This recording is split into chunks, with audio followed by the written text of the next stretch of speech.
Muy buenos días, hermanos, espero que tengan un hermoso comienzo de semana y que el Señor nos ayude para que podamos empezar una semana aferrados a sus promesas y tomados de su mano.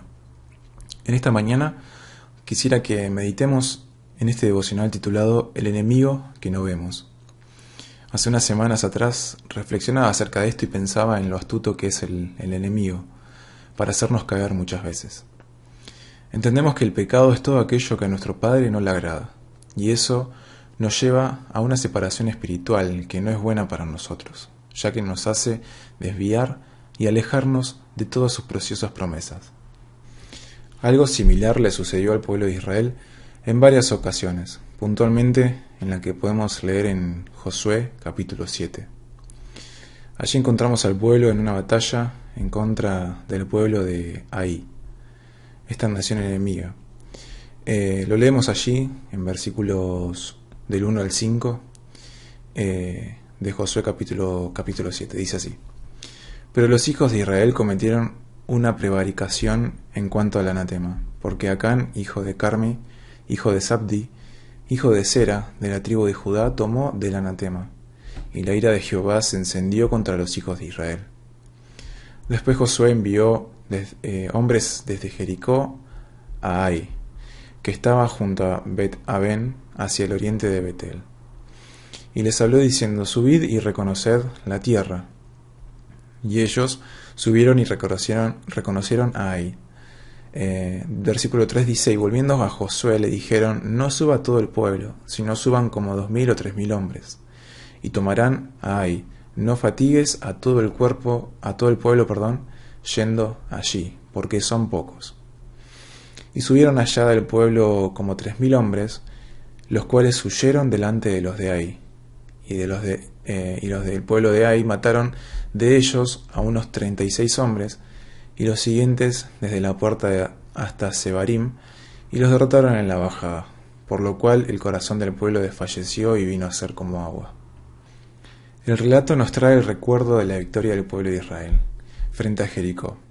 Justamente esto se encuentra unas páginas más atrás que relata esta historia. Pero dice la palabra de Dios que Josué mandó hombres a la tierra de Ai para que la reconocieran y pudieran dar un pantallazo de lo que estaba sucediendo allí. Aquellos varones que fueron a hacer ese reconocimiento vieron que el pueblo de Ai era reducido. No los vieron con buenas armas. Ellos mismos dijeron: son pocos, no mandes a todo el pueblo allí para no cansarlos tanto. Si total son unos pocos en aquel lugar. En otras palabras, estaban diciendo que la batalla estaba más que ganada, que tendrían la victoria más que segura y que solamente enviara a un grupo de soldados nada más. Pero algo diferente sucedió aquel día. El versículo 5 lo leemos nuevamente, dice: Y los de Ai mataron de ellos a unos 36 hombres, y los siguieron desde la puerta hasta Sebarim, y los derrotaron en la bajada, por lo cual el corazón del pueblo desfalleció y vino a ser como agua. Dice en otra versión: como resultado todo el pueblo se acobardó y se llenó de miedo. Por supuesto que sí, el corazón del pueblo se llenó de temor, se empezó a llenar de dudas, realmente estaban sorprendidos por la respuesta que habían obtenido. Por esta razón Josué y los ancianos se rasgaron sus vestidos y se echaron polvo sobre sus cabezas. Lo leemos en el versículo 6. Dice: Entonces Josué rompió sus vestidos y se postró en tierra sobre su rostro delante del arca de Jehová hasta caer la tarde, él y los ancianos de Israel, y echaron polvo sobre sus cabezas. Y Josué dijo: Señor Jehová, ¿por qué hiciste pasar a este pueblo el Jordán, para entregarnos en las manos de los amorreos, para que nos destruyan? Ojalá nos hubiéramos quedado al otro lado del Jordán. Ay, Señor, ¿qué diré, ya que Israel ha vuelto la espalda delante de sus enemigos? Porque los cananeos y todos los moradores de la tierra oirán y nos rodearán y borrarán nuestro nombre de sobre toda la tierra. Y entonces, ¿qué harás tú a tu grande nombre?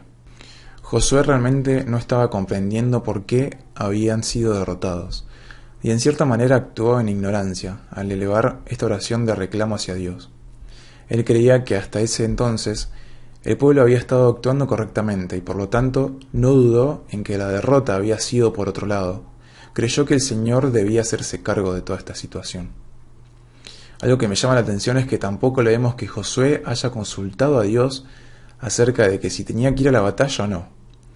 Tal vez dio por hecho de que Dios estaría con ellos a donde fueran.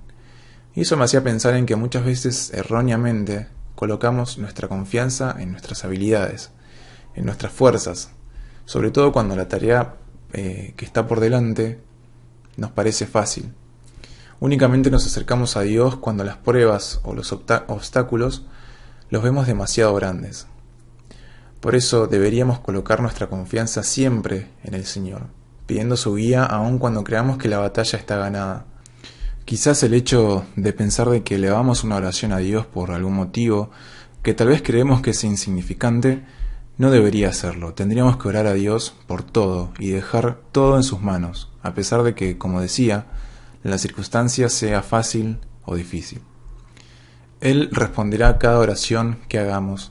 Si Josué hubiese hecho esto antes, capaz el Señor le hubiera revelado que su pueblo había pecado y no hubieran pasado por toda esta situación, o capaz que sí, no lo sabremos del todo.